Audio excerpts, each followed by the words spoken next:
कुछ घर बाहर से शांत दिखते हैं, लेकिन उनके अंदर सबसे खतरनाक लड़ाई चल रही होती है। नमस्कार दोस्तों, पिछली कहानी में आपने देखा कैसे एक औरत ने बेशर्म कहलाने की कीमत पर अपना आत्मसम्मान बचाया।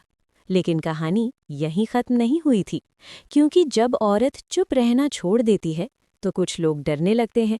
और आज की कहानी है उसी डर की, सन्नाटा, जो खतरनाक था।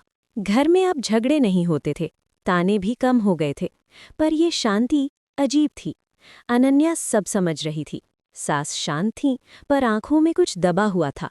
राघव खुश था, सब ठीक हो गया, लेकिन अनन्या जानती थी कुछ भी ठीक नहीं हुआ है। एक दिन सास ने कहा, बहू, आज तुम थक गई होगी, मैं चाय बना देती हूँ।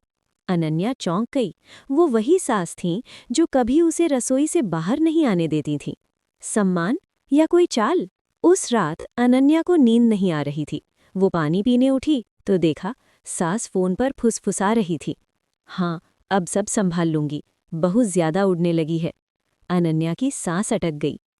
अगले हफ्ते पड़ोस की एक औरत ने कहा, भाभी, बुरा मत मानना, पर लोग कह रहे हैं आप घर पर रहते हुए भी किसी से फोन पर बहुत बात करती हो।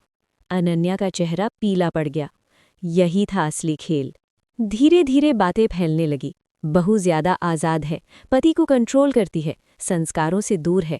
और फिर एक दिन सास ने सबके सामने कहा, हमने तो पहले ही कहा था ये लड़की ठीक नहीं है। वही बेशर्म अब चरित्रहीन बनने वाली थी। राघव बदलने लगा। फोन देखते वक्त सवाल, लेट आने पर पूछताछ। अनन्या समझ गई, वार अब सीधे दिल पर था। उसने पूछा, तुम मुझ पर भरोसा करते हो? राघव ने जवाब नहीं दिया।